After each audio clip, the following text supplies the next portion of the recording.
شفت الفيديو ده؟ الحق يا ميدو، اخوك عمل حادثه بالمكنه. ايه وهو فين دلوقتي؟ المكنه حصل لها ايه؟ مكنه ايه يا عم؟ بقول لك اخوك عمل حادثه بالمكنه. ايوه المكنه حصل لها ايه؟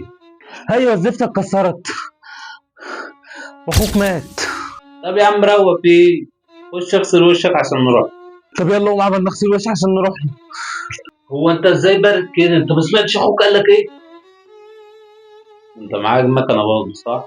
طب بالله عليك خد بالك، لو مش خايف على نفسك ولا خايف على الناس اللي على الطريق، خايف على الناس اللي بيحبوك. ده مش موضوعنا يا صاحبي دلوقتي.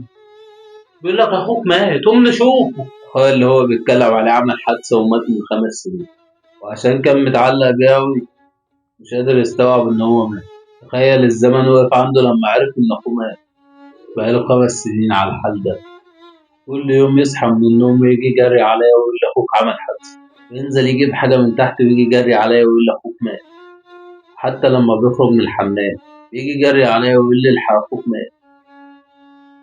هتلاقيه جاي بيجري دلوقتي ويقول لك الحق